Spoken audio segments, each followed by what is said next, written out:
নিজের চোখে দেখেছিলাম বউটা, কান্ত দাদার পা টলে টলে যাচ্ছে।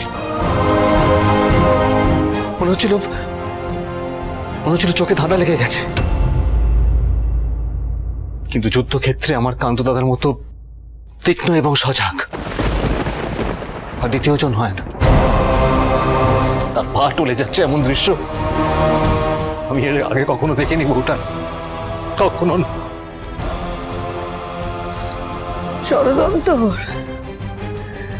ষড়যন্ত্র হয়েছে, তার মানে এই সত্যটা অল্প।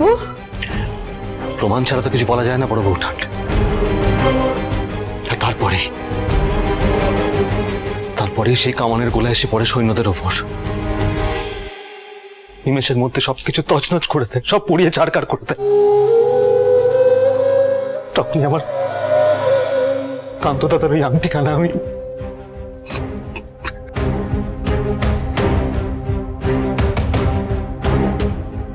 ষড়যন্ত্র হয়েছে কিনা তা আমায় খুঁজে বার করতেই হবে। মহারাজকে যদি কেউ এইভাবে মৃত্যু মুখে পৌঁছে দিয়ে থাকে, তাহলে তার নিস্তার নেই। আমি খুঁজে বার করব তাকে। আমায় খুঁজতেই হবে। সত্যি কি হয়েছিল আমায় জানতেই হবে, নাহলে যে আমি শান্তি পাবো না।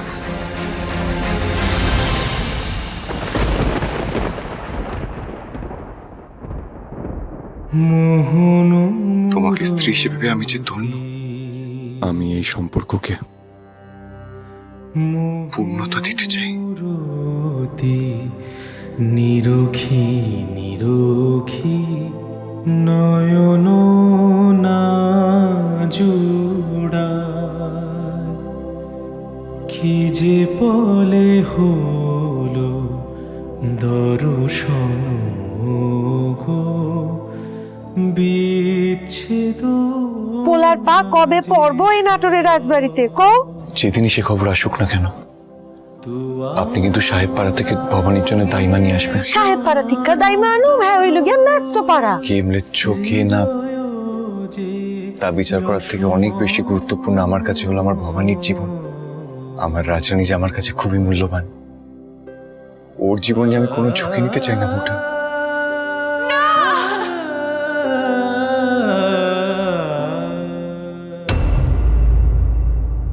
কি হইলো?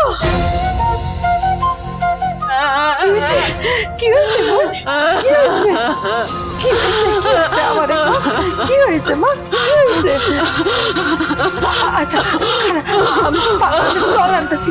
জল খা, একটু জল খা। যাওয়ার আগে তো মহারাজের সৌভাগ্যে জলটুকু ছোটে নিকো। আমার জন্য কি জলের ব্যবস্থা করো?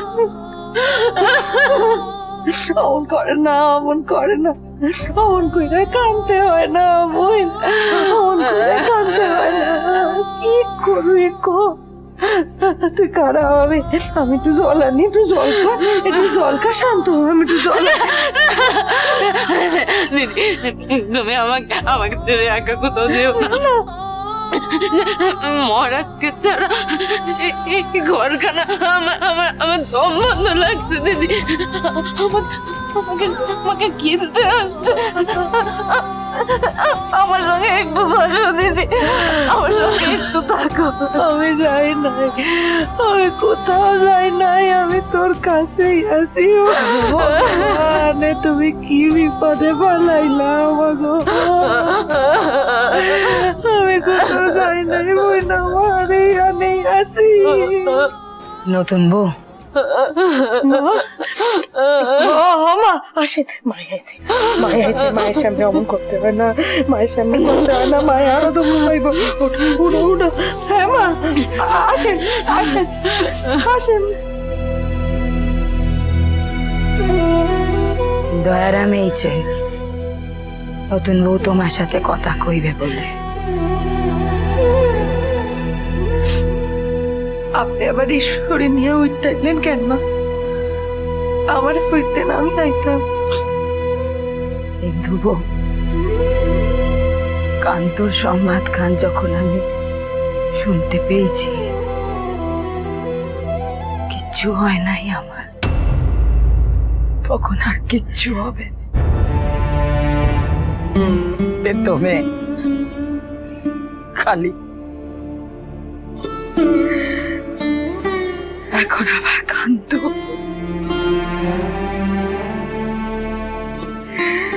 ঈশ্বর আমাকে পুত্র শোকে জর্জরিত করে দেবে, কিন্তু আমায় তুলে নেবে নে।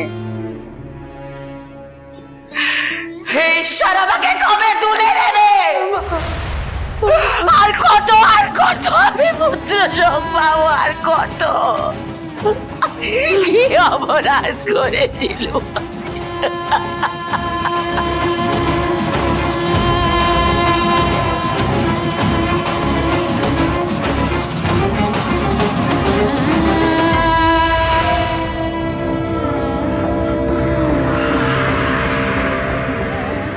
রাজরানী,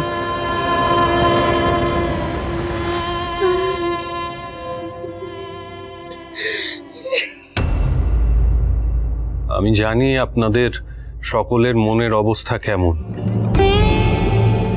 কিন্তু তাও কর্তব্যের খাতিরে আমাকে এই জিনিসখানা নিয়ে আসতেই হতো।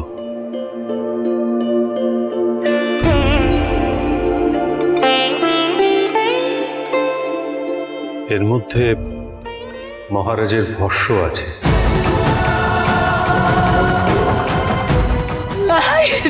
আমি কি অপরাধ করেছিলাম যে এত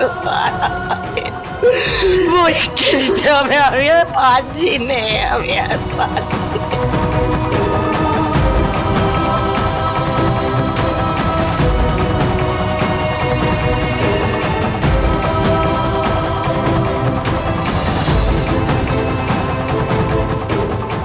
এই ভস্যই আমরা কাল অগ্নিতে আহুতি দেব। যেহেতু দেহ ছিন্ন ভিন্ন হয়ে গিয়েছে, দেহ পাওয়া যায়নি, তাই এই ভস্য দিয়েই মহারাজের শেষকৃত্য সম্পন্ন করা হবে।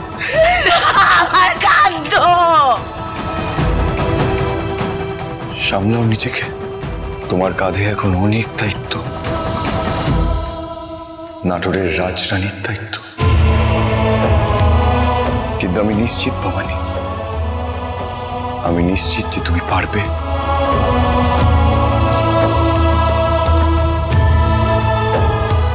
আপনি কারোর কাছে না থেকেও আমার কাছে আছেন মহারাজ।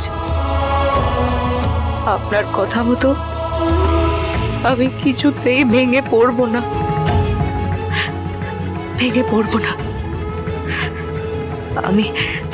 আমি সামলে নিচ্ছি সব। আপনি দেখছেন তো আমায়? রাজরাজেশ্বরী রানী